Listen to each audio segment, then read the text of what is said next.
მოგესალმებით, ჩვენი ლექციის თემა დღეს გახლავთ პოსტსაბჭოთა ტრანზიცია და მიუხედავად იმისა, რომ შეიძლება ვფიქრობთ, რომ ეს ძალიან ასე ვთქვათ, ნაცნობი თემაა, უკვე ძალიან ბევრი გვსმენია პოსტსაბჭოთა ტრანზიციაზე, თუნდაც საქართველოს მაგალითიდან გამომდინარე, ვფიქრობ, რომ მაინც არსებობს რამდენიმე საკითხი, როგორც თეორიული და აკადემიური დებატის კუთხით, ასევე პოლიტიკის კუთხითაც, რომელიც ჯერ კიდევ ბევრ კვლევას საჭიროებს პოსტსაბჭოთა ქვეყნების მაგალითზე და ასე ვთქვათ, ბევრი ასპექტი ტრანზიციის ჯერ კიდევ არ არის ბოლომდე შესწავლილი და ასევე თეორიულ დონეზეც ბევრი პროცესი ჯერ კიდევ კონცეპტუალიზაციას საჭიროებს და ჩვენი დღევანდელი ლექციის განმავლობაში შევეცდები ასევე რომ სწორედ აი ამ ასპექტებზეც განსაკუთრებით გავამახვილო ყურადღება. დღევანდელი ლექცია 4 ნაწილად დავყავ. პირველ ნაწილში შევეხებით ტრანზიციის ისტორიულ წინაპირობებს, იმისათვის რომ გარკვეული წარმოდგენა შეგვექმნას, რის საფუძველზე დაიწყო ეს ეგრეთ წოდებული ტრანზიციის პროცესი პოსტსაბჭოთა ქვეყნებში. მეორე ნაწილში ვისაუბრებთ უშუალოდ ტრანზიციის მოდელზე და განსაკუთრებით იმაზე, თუ რა თეორიული საფუძველი ედო, ასე ვთქვათ, ტრანზიციის პოლიტიკის შემუშავებას, ან იგივე შოკურ თერაპიას. მესამე ნაწილში უკვე ვისაუბრებთ, ასე ვთქვათ, ტრანზიციის პოლიტიკის კრახზე და აქ მოვიყვანთ სხვადასხვა პოლიტიკის სხვადასხვა მაგალითებს და ბოლოს მეოთხე ნაწილში მინდა რომ ისე დავუბრუნდე აკადემიურ დებატს, რომელსაც ლექციის განმავლობაშიც შევეხები ტრანზიციის შესახებ და აქ განსაკუთრებით ყურადღება გავამახვილოთ იმაზე, თუ რა, ასე ვთქვათ, დომინანტური თეორიები არსებობს ტრანზიციის ასახსნელად დღეს აკადემიურ ლიტერატურაში და სად არსებობს კიდევ ღია კითხვები, შეკითხვები, რომლებსაც მომავალში უნდა გაეცეს პასუხი და დღეს ჯერჯერობით ამაზე პასუხები არ გვაქვს. დავიწყოთ, ასე ვთქვათ, ლექციის პირველი ნაწილით, რომელიც როგორც უკვე გითხარით, მინდა რომ ასე ვთქვათ, მოკლე ისტორიული შესავალი გავაკეთო და დავიწყო უფრო მეტად პერესტროიკის პერიოდით, რომელიც ცნობილია რომ გორბაჩოვის პერიოდს ემთხვევა, რომელიც 1995 წლიდან მოდის სათავეში 1991 წლამდე და სწორედ გორბაჩოვს უკავშირდება გარკვეულწილად რადიკალური რეფორმები, როგორც პოლიტიკურ სფეროში, ასევე ეკონომიკაში, რომლითაც მას სურდა, რომ გარდაქმნა შეეტანა, ასე ვთქვათ, საბჭოთა სივრცეში და მოკლედ რომ მიმოვიხილოთ აი ეს ეკონომიკური რეფორმები თუ ეს ცვლილებები, რომელიც გორბაჩოვმა მიზნად დაისახა და შეეცადა რომ გარკვეული ასე ვთქვათ კანონებით თუ ცვლილებებით განახორციელებინა, მის ასე ვთქვათ თავარ მიზანს წარმოადგენდა საბჭოთა ეკონომიკის მოდერნიზაცია, რათა გაზრდილიყო ეკონომიკის პროდუქტიულობა. და ეს ყველაფერი კი იმით იყო განპირობებული, რომ განსაკუთრებით უკვე 1970-იანი წლებიდან აშკარად შესამჩნევი გახდა, რომ საბჭოთა ეკონომიკას, ასე ვთქვათ, პროდუქტიულობა მცირდებოდა, შეინიშნებოდა ასევე ინოვაციების ნაკლებობა, ამასთანავე ხდებოდა მუდმივად რესურსების გაფლანგვა და აქ იგულისხმებოდა ასევე შრომითი რესურსებიც, პარალელურად იზრდებოდა მოსახლეობის კონსუმერული მოთხოვნილებები და მოთხოვნა, რომელსაც ვერ პასუხობდა, ასე ვთქვათ, მიწოდების მხარე და საბჭოთა ეკონომიკა მცირდებოდა შემოსავლები ექსპორტიდან, ამას ასევე თან ახლდა ნავთობის კრიზისიც, რაც ნავთობსა და გაზზე ფასების დაცემას იწევდა და ეს ყველაფერი ცხადია უარყოფითად დაისახებოდა საბჭოთა ეკონომიკაზე და აშკარა იყო რომ საჭირო იყო გარკვეული რეფორმების შედეგად ეკონომიკის ასე ვთქვათ მოდერნიზაცია თუ გარდაქმნა და ერთ-ერთი ესეთი მთავარი მიზანი რაც გორბაჩოვს გააჩნდა იყო ის რომ შექმნილიყო გარკვეული ტიპის შერეული ეკონომიკა ანუ ის არაპირებდა რომ ბოლომდე ვთქვათ უარი ეთქვა გეგმურ ეკონომიკაზე და მაშინვე გადასვლა მომხდარიყო საბაზრო ეკონომიკის მექანიზმზე, არამედ გარკვეული ტიპის შერეული ეკონომიკის შექმნა იყო, ასე ვთქვათ, მისი პოლიტიკის მიზანი. როდესაც პერესტროიკაზე საუბრობენ, ან როდესაც ამაზე აკადემიაში ვთქვათ, მკვლევარები წერენ, აქაც კონსენსუსი და ერთი შეჯერებული აზრი იმაზე თუ როგორ შეიძლება ზოგადად შეფასდეს, აი ეს პერიოდი არ არსებობს, ბევრი განსხვავებული მოსაზრება არის, ასე ვთქვათ, პერესტროიკის ავკარგიანობაზე, თუმცა ძირითადად გამოიყოფა ხოლმე სამი პერიოდი, განსაკუთრებით, როდესაც ეკონომიკურ რეფორმებზე ვსაუბრობთ. პირველი პერიოდი, რომელსაც ეს ვთქვათ, დაჩქარების ფაზა შეიძლება ეწოდოს, იყო მცდელობა, რომ ისევ და ისევ სახელმწიფოს ინვესტიციების საშუალებით მომხდარიყო როგორღაც წარმოების წახალისება, იგივე ინოვაციის წახალისება და ამ გზით პროდუქტიულობის ზრდა, თუმცა მალე ცხადი გახდა, რომ ეს პოლიტიკა არ ამართლებდა, ამიტომ 1997 წლიდან უფრო ეს ვთქვათ აქტიურ ფაზაში შედის პერესტროიკა შეიძლება ითქვას და აქ გამოდის მაგალითად ძალიან მნიშვნელოვანი კანონი 1997 წელს საწარმოების შესახებ, რომელიც არა მარტო უფლებას აძლევს, არამედ ავალდებულებს კიდეც საწარმოებს, რომ ისინი მათ ეცადნონ გადაერთონ, ასე ვთქვათ, საკუთარი თავის დაფინანსებაზე, ანუ მოგების საშუალებით და არ იყვნენ დამოკიდებული მხოლოდ და მხოლოდ სახელმწიფოს დაფინანსებაზე, თუმცა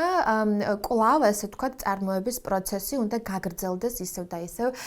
გეგმური ეკონომიკის ფარგლებში. ასევე ძალიან მნიშვნელოვანი იყო 1998 წელს გამოცემული კანონი კოოპერატივების შესახებ, რომელმაც კოოპერატივების შექმნა წაახალისა და ამ გზით მოხდა ესე ვთქვათ კერძო საქმიანობის ლეგალიზაცია და ბევრი საქმიანობა განსაკუთრებით ვაჭრობის და მომსახურების სფეროში, რაც მანამდე არაფორმალურად და ბაზარზე ხდებოდა და ასევე არალეგალურად მიიჩნეოდა, უკვე 98 წლიდან მათ ასე ვთქვათ ლეგალური არსებობის საშუალება მიეცათ. ასევე გორბაჩოვის ერთ-ერთი ასე ვთქვათ მთავარი მიზანი იყო უცხოური კაპიტალის მოზიდვა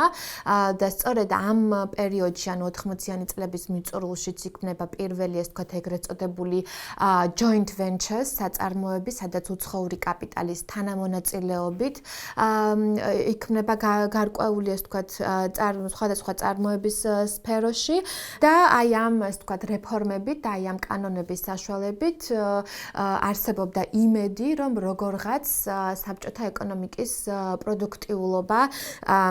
გაიზრდებოდა. ასევე მესამე ეტაპზე უკვე, ასე ვთქვათ, პერესტროიკის მესამე ეტაპზე 1990-იანი წლიდან გამოიცემა 500 დღიანი პროგრამა, რომელიც უკვე ისეთ ღონისძიებებს და ისეთ რეფორმებს ითვალისწინებდა, როგორიც იყო პრივატიზაცია, ფასების ლიბერალიზაცია, ანუ ეს პროცესები, ასე ვთქვათ,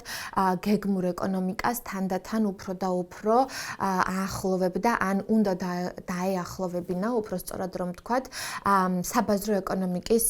პრინციპებს. თუმცა ამ პერესტროიკის დროს ეკონომიკურმა რეფორმებმა არ გაამართლა და როგორც გორბაჩოვი ეს თქვა თავის გამოსამშვიდობებელ სიტყვაში 1991 წელს იტყვის, ძველი სისტემა, ანუ ეს საბჭოთა კავშირის სისტემა ისე დაიშალა, რომ ახალი ჯერ კიდევ არაფერი აღმოცენებული არ იყო და აი ამ საფუძველზე იწყება მერე სწორედ ტრანზიციის პროცესი. პერესტროიკის ეს თქვა პოლიტიკის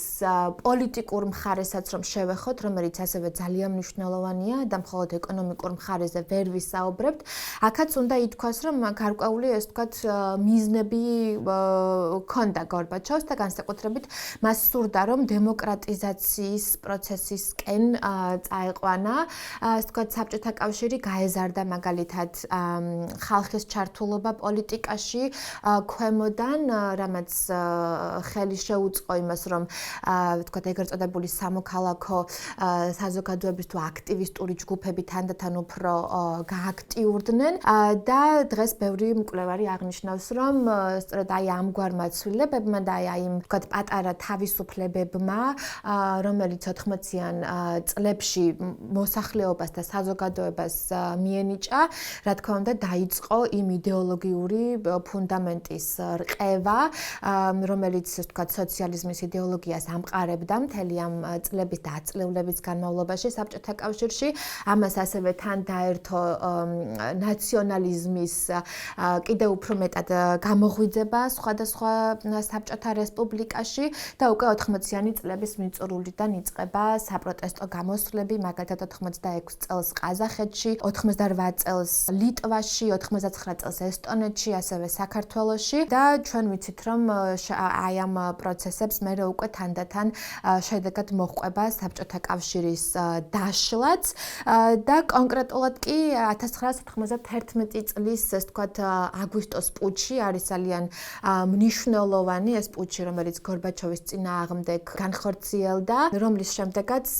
ელცინი ხდება უკვე პრეზიდენტი და ოფიციალურად ეს თქვათ დაშლილად ცხადდება საბჭოთა კავშირი. თავად გორბაჩოვი, როდესაც ის უკვე თქვათ ტელევიზიით გამოდის 91 წლის დეკემბერში და მის გამოსამშვიდობებელ სიტყვას წარმოთქვამს, იგი ამ სიტყვაში ხაზს უსვამს ბრძანებულური ბიუროკრატიული სისტემის სისუსტეს, რომელიც იდეოლოგიას ემსახურებოდა საბჭოთა კავშირში და მიუხედავად იმისა, რომ იგი აღნიშნავს, რომ მისმა რეფორმებმა და აი ამ წამოწყებამ პერესტროიკის პოლიტიკამაც არ გაამართლა, მაინც ეს თქვათ ის გარკვეულ წარმატებად მიიჩნევს, რომ მან წინ წამოწია ისეთი საკითხები, როგორიც იყო ადამიანის უფლებების დაცვა, სიტყვის თავისუფლება, მრავალპარტიული სისტემის შექმნა, მიწის რეფორმა, კერძო საკუთრების გაჩენა და ასე შემდეგ. ამრიგად, მოკლედ რომ ეს თქვათ შევაჯამოთ აი ეს პირველი ისტორიული ნაწილი და რისთვის არის მნიშვნელოვანი, ვიდრე ჩვენ დავიწყებთ თავად პოსტსაბჭოთა ტრანზიციაზე საუბარს, შეიძლება ითქვას, რომ ეს თქვათ საბჭოთა კავშირის დაშლა მაინც მოულოდნელად მოხდა, მიუხედავად იმისა, რომ უკვე 80-იანი წლებიდან დაწყებული იყო საუბარი და ასე ვთქვათ დებატი იმაზე, თუ როგორ შეიძლებოდა სისტემის ფუნდამენტურად გარდაქმნა და ტრანსფორმაცია და ისევ თავად გორბაჩოვს რომ დავესესხოთ, ანუ რაღაც უკვე ახალი უნდა აღმოცენდეს, იმიტომ რომ დაიშალა ეს ასე ვთქვათ დიდი სისტემა, ოღონდ ისე რომ ნიადაგი შემზადებული არ იყო აი ამ ახალი სისტემის და მით უმეტეს რადიკალური რეფორმების დასაწყებად და განსახორციელებლად. და აი ძალიან მოკლედ რომ მოვხაზოთ აი მთავარი ასე ვთქვათ განსხვავებები, რაც განასხვავებდა გეგმურ ეკონომიკას და მერე უკვე საბაზრო ეკონომიკას, რომელიც ხდება ახალი პანაცეა პოსტსაბჭოთა ქვეყნების უმეტესობისათვის. გეგმურ ეკონომიკაში ფაქტობრივად არ არსებობდა ასე ვთქვათ მოგების პრინციპი, ან მოგების მაქსიმიზაციის პრინციპი, არც კონკურენციის პრინციპი არსებობდა ბაზარზე, რომელიც ესეთი ამოსავალი წერტილი არის საბაზრო ეკონომიკისათვის და ასე ვთქვათ არ ხდებოდა ასევე მოსახლეობის მოთხოვნის გათვალისწინება, რასაც ვერ პასუხობდა საბჭოთა ეკონომიკა და როგორც კეტრინ ვერდერეი მისი 1996 წლის კვლევაში ვფიქრობ, რომ ძალიან სწორად აღნიშნავს, ასევე მნიშვნელოვანი იყო დროითი განზომილება, რომ აი ის, ასე ვთქვათ, დროითი მოცულობა და დროითი განზომილება, რომელშიც საბჭოთა ეკონომიკა ფუნქციონირებდა, უკვე ის 1970-იანი წლებიდან განსაკუთრებით ამოვარდნილი ხდება, ესე ვთქვათ, გლობალური კაპიტალისტური სისტემიდან და ფეხს ვერ უწყობს იმ გლობალურ ცვლილებებს, რომელიც სოფლიოში მიმდინარეობს და შეიძლება ითქვას, რომ როდესაც ეს ტრანზიციის პროცესი იწყება, ეს არის მერე უკვე მცდელობა, რომ აი ეს პოსტსაბჭოთა ქვეყნების ეკონომიკებიც, ესე შეიძლება ითქვას, უნდა როგორღაც ჩაისვას აი ამ გლობალური კაპიტალიზმის სისტემაში და ჩვენ უკვე აი ლექციის შემდეგ ნაწილში ვნახავთ იმას, თუ როგორ და რა გზებით, რა მეთოდებით მოხდება ამის მცდელობა. თუმცა ვიდრე უშუალოდ ასე ვთქვათ პოსტსაბჭოთა ტრანზიციის პოლიტიკას შევეხები, აუცილებლად მინდა რომ მოკლედ მოვხაზო, ანუ შევეხო იმ საკითხს, თუ რა ალტერნატივები არსებობდა საერთოდ, ან არსებობდა თუ არა ალტერნატივები ვთქვათ შოკური თერაპიის ან დემოკრატიზაციის და საბაზრო ეკონომიკაზე მაშინვე გადასვლისათვის, იმიტომ რომ ხშირად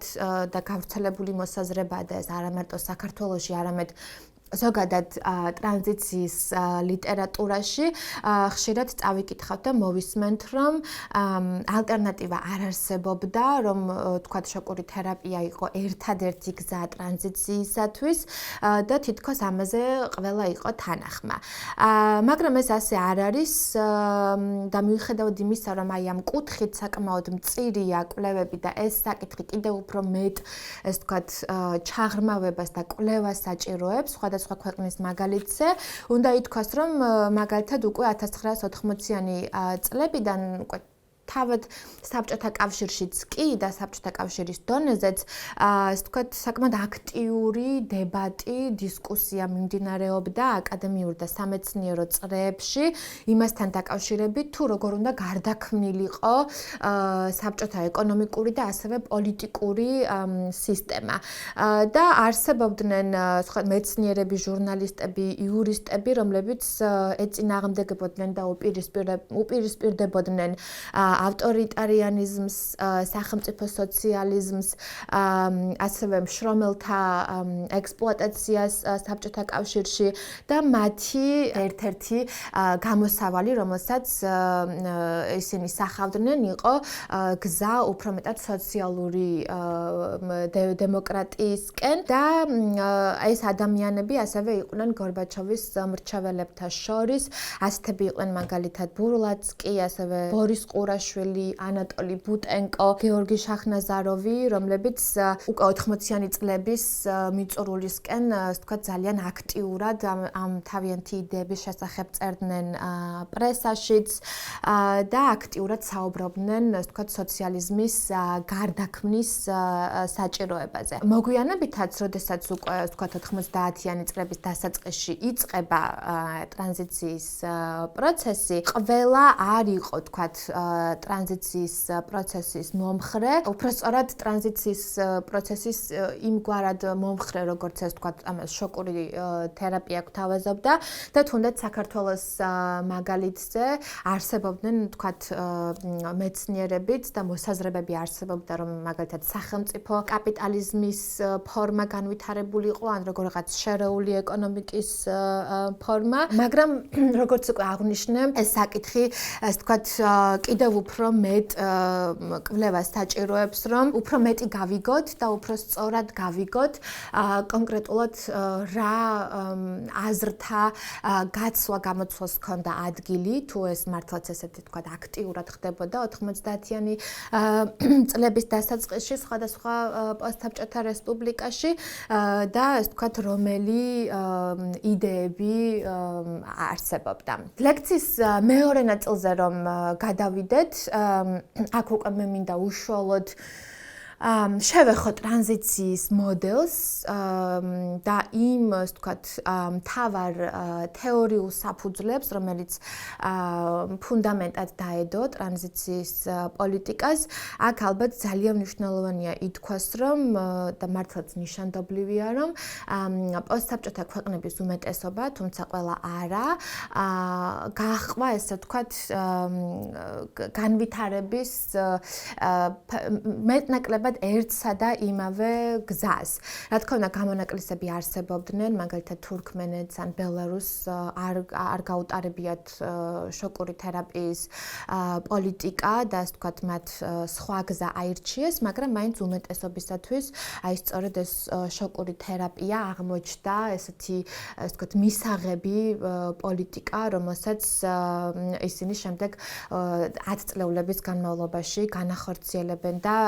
მიჰყვებიან. და აქ ძალიან მნიშვნელოვანია, რომ გამოვყოთ და აღვნიშნოთ, საიდან გაჩნდა ხო საერთოდ შოკური თერაპიის იდეაც, იმიტომ რომ როდესაც საბჭოთა კავშირი დაიშალა, ამას არც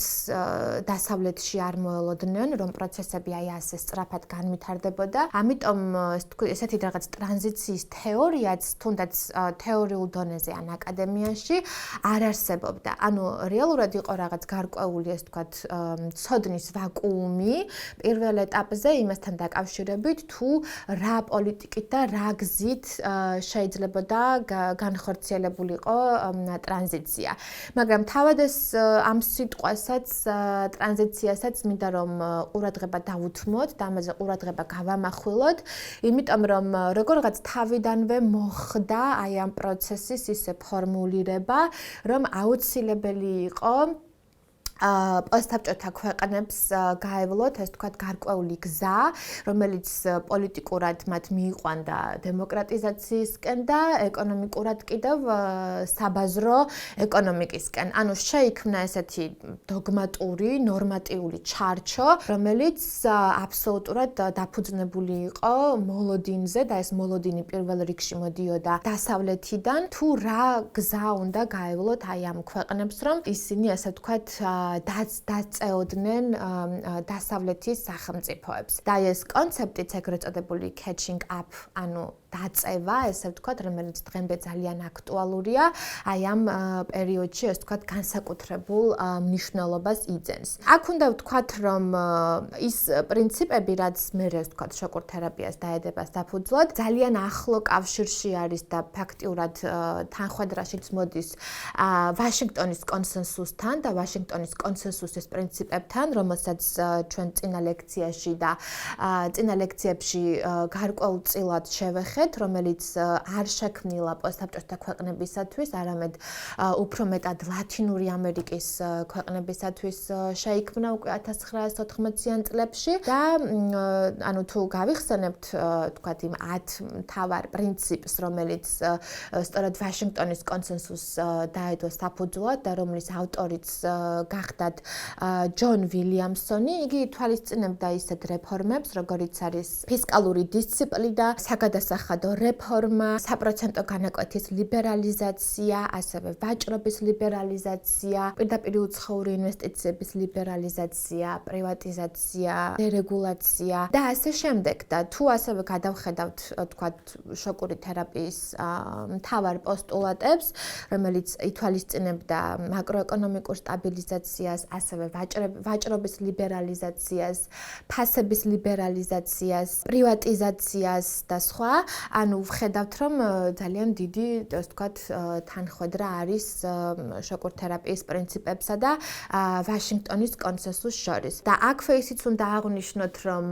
თავად ეს ვაშინგტონის კონსენსუსის პრინციპები ამოზრდილი არის მოდერნიზაციის თეორიიდან და წინა ლექციაში ჩვენ ვისაუბრეთ მოდერნიზაციის თეორიაზე და ასევე მის კრიტიკასაც შევეხეთ, როდესაც გლობალური ჩრდილოეთისა და გლობალური სამხრეთის ურთიერთობებზე ვსაუბრობდით და მოდერნიზაციის თეორიაც თავიდანვე შეიძლება არა, მაგრამ უკვე 80-იანი წლებიდან პირდაპირ ხდება მიბმული და გადაჯაჭვული დემოკრატიზაციის იდეასთან, რომელიც ანუ ამერიკის შეერთებული შტატებიდან წამოვიდა, განსაკუთრებით უკვე 80-იანი წლებიდან, რომ დემოკრატია უნდა გავრცელდეს. მოკლედ რომ შევაჯამოთ აი ეს თქვა ტრანზიციის პოლიტიკის მთავარი პოსტულატები, შეიძლება ესე ზოგადად ითქვას, რომ პოლიტიკურ სფეროში მოლოდინი შეიქმნა იმისა, რომ პოსტსაბჭოთა ქვეყნები განვითარდებოდნენ და დებოდნენ როგორც დემოკრატიული სახელმწიფოები და ეკონომიკურ სფეროში კი მთავარი მოლოდინი გადიოდა სწორედ იმაზე, რომ გეგმური ეკონომიკიდან აი ეს ქვეყნები გადავიდოდნენ საბაზრო ეკონომიკაზე. და ეს მოლოდინები პირველ რიგში არსებობდა, რა თქმა უნდა, ისევ და ისევ თქვათ ამერიკის შეერთებული შტატებიდან და ასევე გლობალური ინსტიტუტებიდან და ესენი არიან სავალუტო ფონდი და მსოფლიო ბანკი, რომელზეც ჩვენ უკვე ვისაუბრეთ ასევე წინა ლექციებში, იმიტომ რომ სწორედ აი ეს ორი ინსტიტუტი ქმნის, ასე ვთქვათ, არა მარტო იმ პოლიტიკის მონახაზს, რომელსაც, ასე ვთქვათ, ტრანზიცია მერე უკვე საფუძვლად, ტრანზიციას ედება საფუძვლად, არამედ ისინი არიან ასევე ყველაზე მნიშვნელოვანი დონორები, რომლებიც აი ამ შემოთავაზებული რეფორმების გასატარებლად საჭირო ფულად რესურსებსაც გამოყოფენ პოსტსაბჭოთა ქვეყნებისათვის. და ამ კუთხით ძალიან საინტერესოა ის და ამაზე წერს ასევე ცნობილი მკვლევარიც პოსტსაბჭოთა სივრცის კოლოტკო, რომ სამწუხაროდ როგორც ჩანს ტრანზიციის პროცესში, თავად პოსტსაბჭოთა ქვეყნებს შორის ნაკლებად იყო, ასე ვთქვათ, ურთიერთდახმარება ან თანამშრომლობა თუნდაც იდეების დონეზე, იდეების გაცვლა, თუ როგორ შეიძლებოდათ, რომ მათ აი ამ რთული სიტუაციიდან თავი დაეღწიათ და ამის პირიქით, ანუ სანაცვლოდ ხდება ისე, რომ პოსტსაბჭოთა ქვეყნები უფრო მეტად, ასე ვთქვათ, ერთმანეთის კონკურენტებადაც კი გადაიქცევიან, იგივე გლობალურ ინსტიტუტებთან, სავალუტო ფონდთან მიმართებაში მაგალითად და გარკვეული, ასე ვთქვათ, შეჯიბრი და კონკურენცია იწყება ამ სახელმწიფოებს შორის, ვინ უფრო მეტ დაფინანსებას მოიპოვებს და რა გზებით. ლექციის მესამე ნაწილზე რომ გადავიდეთ, როგორც უკვე დასაწყისში აღვნიშნეთ, აქ მინდა რომ ეს თქვათ გარკვეულწილად გავაკეთოთ აი ამ ტრანზიციის პოლიტიკის შეჯამება, რომელიც ისევ და ისევ დროის სიმწირისა და ფორმატიდან გამომდინარე იქნება ზედაპირული და ვეცდები რომ ეს თქვათ ის თავარი ტენდენციები გამოვყო, რომელიც დამახასიათებელი იყო და არის პოსტსაბჭოთა ქვეყნების უმრავლესობისათვის და ვისაუბროთ, ასე ვთქვათ, ტრანზიციის მოდელის კრახზე, როგორც პოლიტიკის სფეროში, ასევე,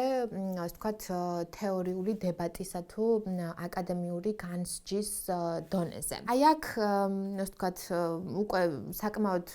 მდიდარი ლიტერატურა არსებობს, შეიძლება ითქვას, სადაც მკვლევარები აკრიტიკებენ, ასე ვთქვათ, ტრანზიციის პოლიტიკას, რომ ეს იყო, ასე ვთქვათ, არასწორად შერჩეული რეფორმები და რაც მთავარია, ერთი და იმავე რეცეპტი გაიცემოდა სხვადასხვა სახელმწიფოზე, ისე რომ არ იყო გათვალისწინებული, თქვათ, მათი ან ისტორიული წარსული და გამოცდილება, ან ინსტიტუტები, ასევე სოციალური მდგომარეობა, ეკონომიკური პოტენციალი და ასე შემდეგ. ამ მხრივ ძალიან საინტერესო არის მაგალითად რონასტასის და გუსევას 2014 წელს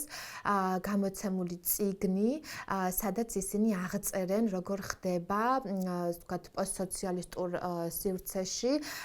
საკრედიტო ბაზრების შექმნა. და ეს რომ ვთქვათ, ეს იწყება, ასე ვთქვათ, მეტნაკლებად ცარიელ ფურცელზე და რა მთავარ დაბრკოლებებს აწყდება ეს პროცესი, იმიტომ რომ ეკონომისტების, ასე ვთქვათ, მოსაზრებები და მათი დაშვებების აცდენილი არის რეალობას და აი ამ პირობებში, ასე ვთქვათ, ბაზრის შექმნა და ბაზრის ჩამოყალიბებაც წარმატებით ვერ განხორციელდებოდა. და რომ შევაჯამოთ, ასე ვთქვათ, ტრანზიციის პოლიტიკის შედეგები პოსტსაბჭოთა ქვეყნების უმრავლესობისათვის და აქ უფრო მეტად ვთქვათ ეკონომიკურ განზომილებაზე გავამახვილოთ ყურადღება. ცხადია ეს შედეგები იყო დამანგრეველი სახელმწიფო სახელმწიფოების უმეტესობისათვის, რადგან პირველ რიგში აუცილებლად უნდა გავითვალისწინოთ ის, რომ თქვა საბჭოთა კავშირის დაშლა არ ნიშნავდა მხოლოდ გარკვეული ბიუროკრატიული სისტემის დაშლას, არამედ ეს იყო ასევე თქვა ეკონომიკის მთლიანად ჩამოშლა და იმ წარმოების პროცესის თუ ღირებულებების ჯაჭვის პროცესი, რომელშიც ბევრი ქვეყანა ერთდროულად იყო ჩაბმული, აი ამ კავშირების გაწყვეტამ ფაქტობრივად წარმოების გაჩერება განაპირობა პოსტსაბჭოთა ქვეყნების უმეტესობაში და სწორედ აი დეინდუსტრიალიზაცია ეს არის ერთ-ერთი ესეთი მწვავე შედეგი, რომელიც საქართველოს მაგალითად მთელი სიცხადითა და მთელი სიაშკარავით შეგვიძლია ვთქვათ, რომ სამწუხაროდ გამოვლინდა ტრანზიციის პროცესში, მაგრამ ასევე სხვა პროცესები, როგორიც არის დეაგრარიზაცია, ასევე ვთქვათ, მასობრივი ემიგრაცია, სოციალური უსაფრთხოების სისტემის ჩამოშლა და გაქრობა, უმუშევრობის დონის ზრდა და ამის პარალელურად უფრო მეტად არაფორმალურ სექტორში დასაქმების ზრდა, შრომითი ბაზრის ლიბერალიზაცია, ანუ ეს არის ის საერთო ტენდენციები, რომელიც დამახასიათებელია როგორც საქართველოს მაგალითად, შეგვიძლია ვთქვათ, ასევე სხვა პოსტსაბჭოთა ქვეყნებისათვის და არის კიდევ ერთი ძალიან ეს ვთქვათ მნიშვნელოვანი დამახასიათებელი, რომელიც თან გაჰყვება ტრანზიციის პროცესს და მოჰყვება დღემდე, რომ აი ამ დეინდუსტრიალიზაციის პროცესის პარალელურად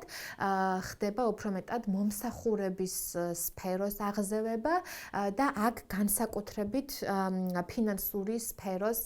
განვითარება, საბანკო სისტემის განვითარება. და თავიდანვე მოხდა ისე, რომ ტრანზიციის პროცესში სწორედ აი ფინანსური სისტემის ჩამოყალიბებას და საბანკო სისტემის შექმნას ძალიან დიდი პრიორიტეტი მიენიჭა, იმიტომ რომ უნდა აღინიშნოს, რომ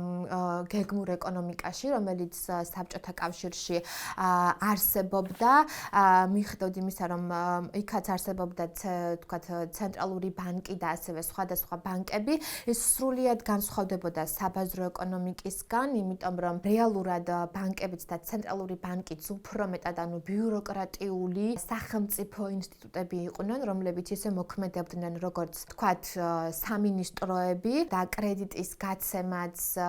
აბსოლუტურად ქვემდებარებოდა თქვათ ცენტრალურ გეგმას, არ არსებობდა ფასის მექანიზმი ისე როგორც საბაზრო ეკონომიკაში იყო, არ ხდებოდა ასევე კრედიტის გაცემისას რისკების შეფასება,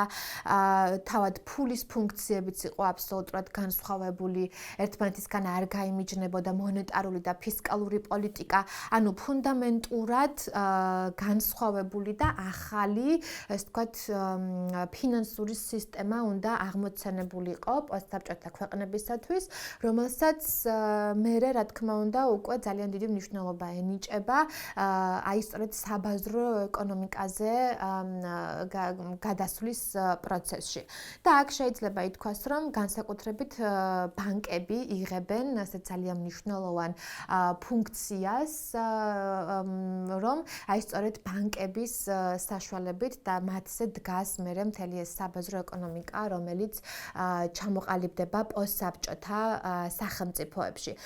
თუმცა აქაც უნდა ითქვას, რომ ეს პროცესი ეს ვთქვათ მარტივად და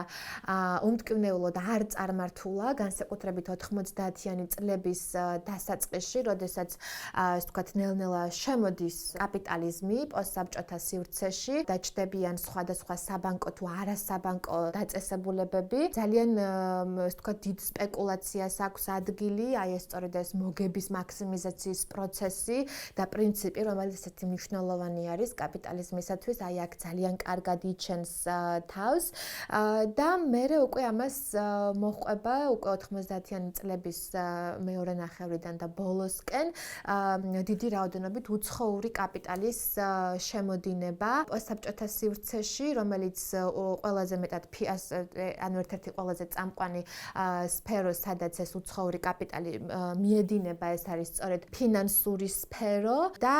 ასევე უნდა აღინიშნოს, რომ უკვე მოგვიანებით 2000-იანი წლების დასაწყისიდან საფინანსო სისტემისა და საბანკო სისტემის აღზევების პარალელურად იზრდება, ასე ვთქვათ, მოსახლეობის დაკრედიტება, მასიური დაკრედიტება იწყება, რაც კონსუმერიზმის ბუმთანაც არის დაკავშირებული და აი ამ პოლიტიკამ და ამ პროცესებმა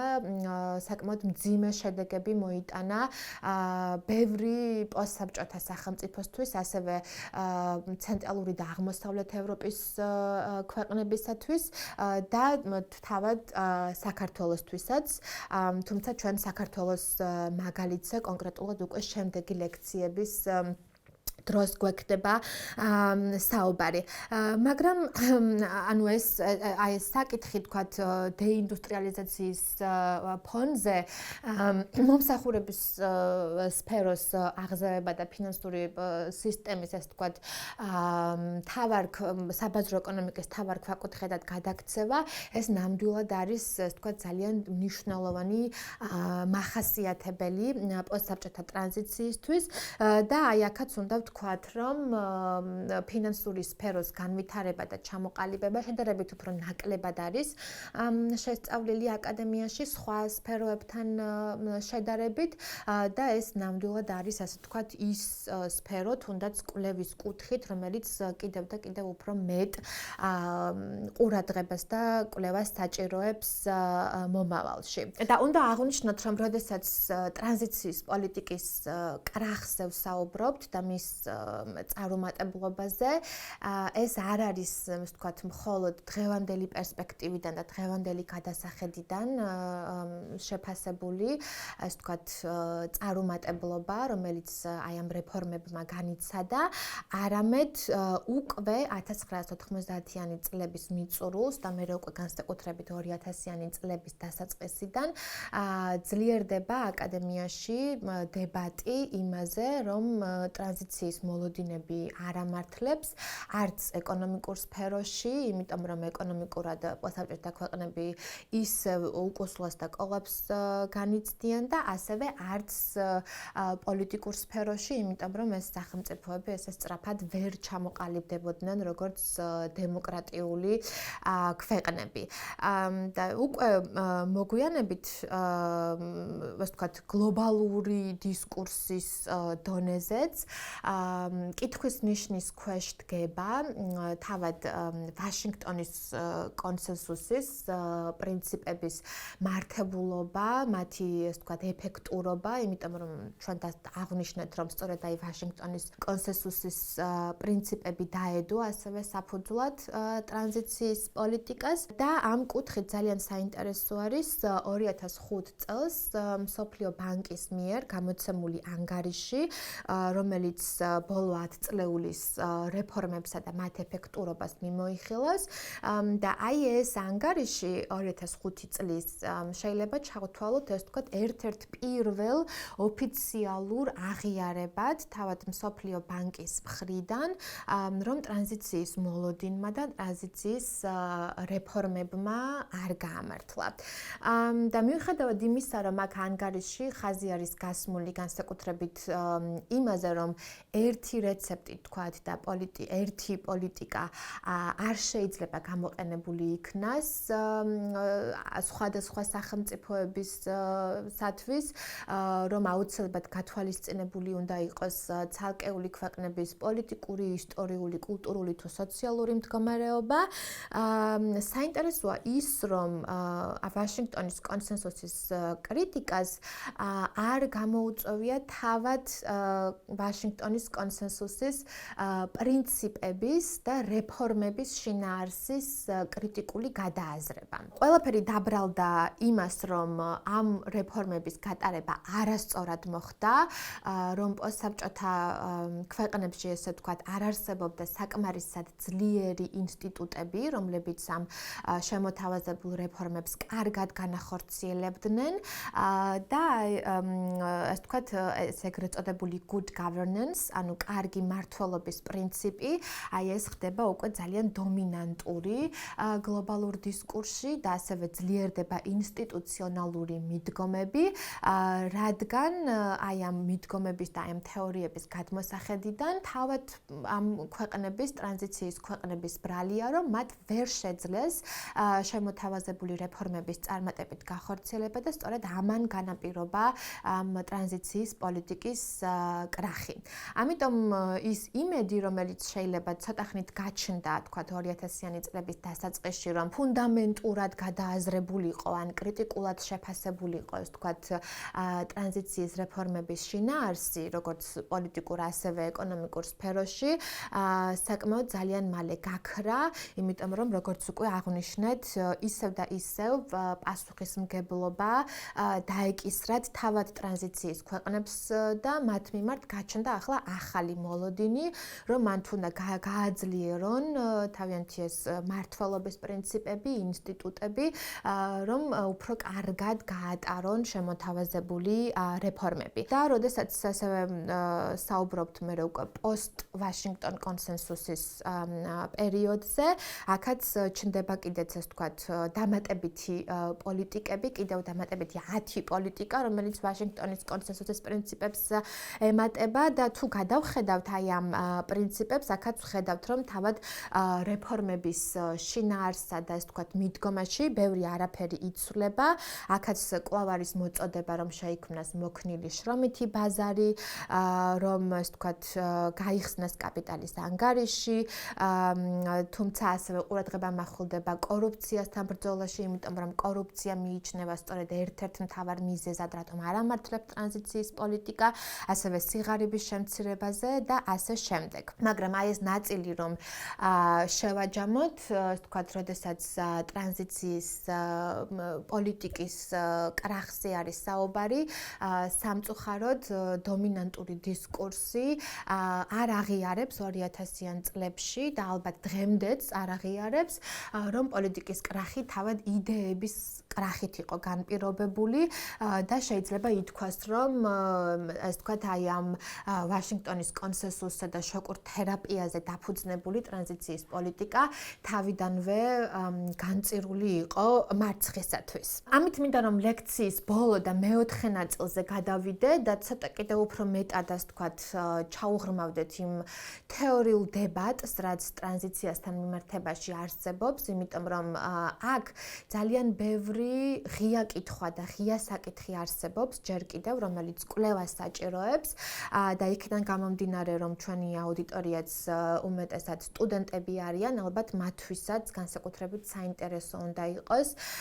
თუ რა საკითხები, ასე ვთქვათ, საჭიროებს კიდევ შემდეგ ემპირიულ და ასევე თეორიულ კვლევებს. როგორც უკვე ვთქვით, მთელი ეს ტრანზიციის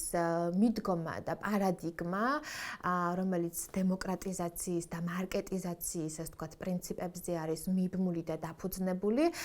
სწორედ მოდერნიზაციის თეორიიდან არის ამოზრდილი და მოდერნიზაციის თეორიას, როგორც წინა ლექციაშიც აღვნიშნეთ, დღეს უკვე ძალიან ბევრი კრიტიკოსი ყავს და თავად ტრანზიციის ლიტერატურაშიც უკვე 90-იანი წლების მიწურულისკენ ჩნდება ესეთი ეგრეთ წოდებული მეორე თაობა, ანუ თეორიების მეორე თაობა, რომელიც უპირისპირდება მოდერნიზაციის თეორიას და ამბობენ, რომ არ შეიძლება ესეთი ტელეოლოგიური მიდგომით, რომელსაც მოდერნიზაციის თეორია ითვალისწინებს და რომელიც ასევე უგულებელყოფს ისტორიულ გამოცდილებებს, სოციალურ, პოლიტიკურ, კულტურულ კონტექსტს, არ შეიძლება, რომ აი ამ თეორიაზე იყოს როგორღაც გარდაქმნის თუ განვითარების მიდგომა დაფუძნებული. დაყრდნობით და აი ამ ეგრეთ წოდებულ მეორე თაობაში, ანუ თეორიების მეორე თაობაში განსაკუთრებით უნდა გამოვყოთ ისტორიული მიდგომები, მაგალითად ისტორიული ინსტიტუციონალიზმი და აი ეს მიდგომები უფრო მეტად ყურადღებას ამახვილებენ და ხაზს უსვამენ ცალკეული ქვეყნების ისტორიული გამოცდილებების და ასევე ისტორიული მემკვიდრეობის მნიშვნელობას. და ისინი მოუწოდებენ, ასე ვთქვათ, მკვლევარებს და ასევე პოლიტიკის შემქმნელებს, რომ მათ გაითვალისწინონ ცალკეული ქვეყნების თავისებურებები, როდესაც გარკვეული პოლიტიკების შემუშავებასა და შექმნაზე არის საუბარი. თუმცა ჩვენ ვიცით ასევე წინა ლექციიდან, რომ მოდერნიზაციის თეორიას კიდევ უფრო მეტი ფუნდამენტური, ასე ვთქვათ, კრიტიკოსები ყავს იგივე პოსტკოლონიური თეორიებიდან, რომლებიც საერთოდ, ასე ვთქვათ, თავდაყირა აყენებენ მოდერნიზაციის მიდგომებს, რომელიც მხოლოდ აი ამ, ასე ვთქვათ, დასავლეთის ჩარჩოში აღიქვამს ასევე პოსტსაბჭოთა სივრცეს და აქ მნიშვნელოვანია კიდევ ვისაუბროთ იმაზეც, რომ ტრანზიციის ლიტერატურა, ანუ არა მარტო ის, რომ ტრანზიციის თეორია დღემდეც არ არსებობს, იმიტომ რომ არ შეიძლება რომ თქვათ შოკური თერაპია თუ იგივე გრადუალისტების მიდგომა, სადაც კამათი მხოლოდ რეფორმების გატარების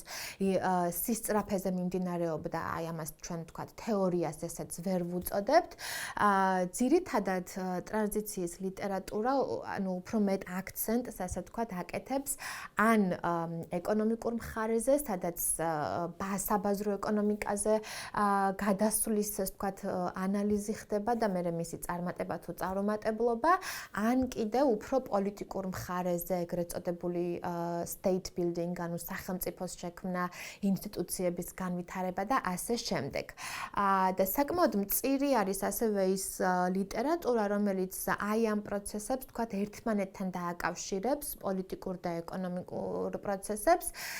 და ასევე მწირი არის ლიტერატურა, რომელიც ახერხებს გაცდეს, ასე ვთქვათ, აი ამ მოლოდინების ნორმატიულ ჩარჩოს და ისე გაანალიზოს, ვთქვათ, პოსტსაბჭოთა სახელმწიფოები და ისე გადაიაზროს აქ მომხდარი ცვლილებები, რომ ასე ვთქვათ, დაივიწყოს დემოკრატიზაციის და მარკეტიზაციის აი ეს ნორმატიული მიდგომები. ამიტომ აი ამ კუთხით, ასე ვთქვათ, საკმაოდ დიდი საჭიროება დგას აკადემიურ დებატში, რომ კვლევა ცოტა უფრო სხვა მიმართულებით წარიმართოს და მკვლევარები პირველ რიგში, ვთქვათ, იმით დაინტერესდნენ, თუ როგორ განვითარდა პროცესები კონკრეტულ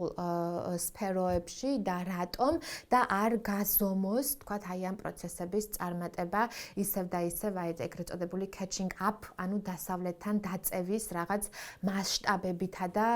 პრინციპებით. მეორე მნიშვნელოვანი საკითხი, რომელიც მინდა რომ გამოვყო და ესე ვთქვათ, ბოლო საკითხი იქნება ასევე ჩვენი ლექციისთვისაც, არის ის, რომ ასე ვთქვათ, დღემდე, ასე ვთქვათ, ცოტათი გაურკვეველი რჩება პოსტსაბჭოთა სივრცის ადგილი, როდესაც აი ჩვენ საუბრობდით წინა ლექციაში გლობალურ ჩრდილოეთზე, გლობალურ სამხრეთზე და აი ამ, ასე ვთქვათ, დაყოფაზე, აი აქ ჯერ კიდევ გაურკვეველია აი ამ გლობალური ძალაუფლების და იერარქიის სისტემაში სად არის პოსტსაბჭოთა ქვეყნების ადგილი, იმიტომ რომ მიუხედავად იმისა, რომ ჩვენ ვისაუბრეთ პოსტკოლონიურ თეორიაზე და იმ საკმაოდ მდიდარ ლიტერატურაზე, რომელიც აღმოცენდა პოსტკოლონიური თეორიის საფუძვლებზე, ძირითადად ეს მკვლევარები საბჭოთა კავშირს არ მოიაზრებენ პოსტკოლონიურ კონტექსტში და არც რუსეთს განიხილავენ, როგორც ასე ვთქვათ, კოლონიურ ძალაუფლებას და ასე ვთქვათ, თითქოს და ამოვარდნილია პოსტსაბჭოთა სივრცე აი ამ გლობალური ძალაუფლების იერარქიიდან. აქვე უნდა აღინიშნოს, რომ ანუ ბოლო წლების განმავლობაში გაჩნდა და ნელ-ნელა ძლიერდება აკადემიური დებატი იმაზე, თუ როგორ შეიძლება დაიწყოს და გაღრმავდეს დიალოგი, ვთქვათ, პოსტსაბჭოთა სივრცის მკვლევარებსა და პოსტკოლონიური სივრცის მკვლევარებს შორის, იმიტომ რომ აქ ბევრი, ასე ვთქვათ, მსგავსება არის რომ ახალი კონცეპტუალიზაცია მოხდეს პოსტსაბჭოთა სივრცის და ეს თქვათ მნიშვნელოვანია არა მხოლოდ აკადემიური დებატისათვის და რაღაც გარკვეული თეორიების განვითარებისათვის, არამედ პირველ რიგში ემსახურება იმ მიზანს, რომ ახლებურად გადავიაზროთ და გავიგოთ რა მოხდა, თქვათ, დღემდე, აი ამ ტრანზიციის პერიოდში, რატომ და რა სახის საზოგადოებები თუ სახელმწიფოები მივიღეთ, ასე ვთქვათ, ტრანზიციის პოლიტიკის შედეგად. და აი ეს საკითხი საჭიროებს, ასე ვთქვათ, კიდევ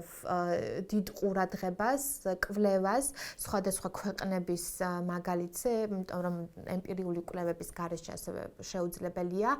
თქვათ, აქ თეორიული კონცეპტების განვითარება, მაგრამ ანუ განსაკუთრებით სტუდენტებისათვის მინდა ხაზი გაუსვა, რომ ძალიან მნიშვნელოვანი იქნება ასევე განსაკუთრებით, თქვათ, ახალგაზრდების დაინტერესებაც და ჩართულობაც აი ამ საკითხთა მიმართებაში. ძალიან მოკლედ რომ შევაჯამოთ დღევანდელი ლექცია პოსტსაბჭოთა ტრანზიციაზე,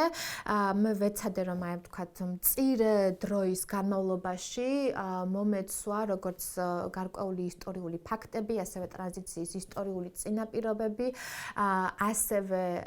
ტრანზიციის პოლიტიკის საფუძვლები და ის იდეები, რომელიც საფუძვლად დაედო ამ პოლიტიკას და მთავარი მიდგომები, ასევე მოკლედ შეგვეფასებინა, ესე ვთქვათ, ტრანზიციის პოლიტიკის შედეგები, რომელმაც ცხადია, რომ ესე ვთქვათ, ბევრი საერთო მახასიათებელი მოიტანა პოსტსაბჭოთა სივრცის ქვეყნებისათვის და ასევე ბოლოს გვესაუბრა მოკლედ ასევე აკადემიურ და თეორიულ დებატზე და აქაც ის ღია საკითხები და ღია შეკითხვები კიდევ ერთხელ წამომეწია და დამესვა დღის წესრიგში, რომელიც კიდევ უფრო მეტ კვლევას საჭიროებს და ბოლოს ასევე მინდა ძალიან ასე ვთქვათ ხაზი გაუსვა და ყურადღება გავამახვილო იმაზეც, რომ როდესაც ასე ვთქვათ პოსტსაბჭოთა ტრანზიციაზე ვსაუბრობთ, აქაც ძალიან მნიშვნელოვანია, რომ ეს პროცესი ყოველთვის გადავიაზროთ არა როგორც მხოლოდ კონკრეტულად აი ამ სახელმწიფოების შიგნით მიმდინარე პროცესები და აქედან წამოსული გავლენები პოლიტიკაზე, არამედ ეს როგორც გლობალური პოლიტიკის ნაწილი და როდესაც ჩვენ საუბრობთ იგივე ნეოლიბერალიზაციაზე და ნეოლიბერალიზმის გლობალურ ტალღაზე, ან ურთიერთობებზე ჩრდილოეთსა და სამხრეთში და იმ უთანასწორო, ასე ვთქვათ, იერარქიაზე, რომელშიც პოსტსაბჭოთა ქვეყნები მოულოდნელად აღმოჩნდნენ 91 წლიდან, აი ამ პროცესებთან ბმა არის ყოველთვის ძალიან მნიშვნელოვანი, იმიტომ რომ თავიდანვე 90-იანი წლების დასაწყისიდანვე მთელი ეს შემოთავაზებული ეკონომიკური რეფორმები, რომელიც გატარდა ხო ტრანზიციის ქვეყნებში, მათ ასე ვთქვათ არათანასწორ პირობებში აყენებდა სხვა სახელმწიფოებთან მიმართებაში და ასე ვთქვათ ძალიან მოკლე დროში მოუხდათ პოსტსაბჭოთა ქვეყნებს, რომ გაეხსნათ ყველანაირი საზღვრები, მოეხდინათ ვაჭრობის ლიბერალიზაცია, კაპიტალის ანგარიშის ლიბერალიზაცია, ვალუტის კურსის ლიბერალიზაცია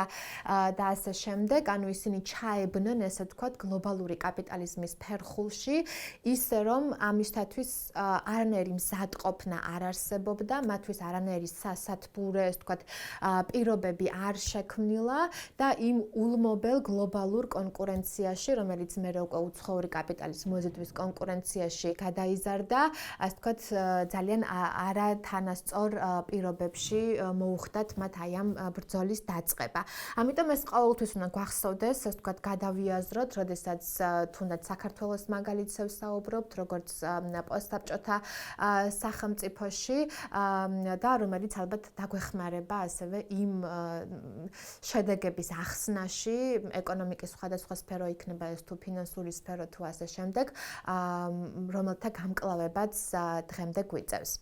ამით მინდა რომ დავასრულო დღევანდელი გასართელი ლექცია და დიდი მადლობა ყურადღებისთვის.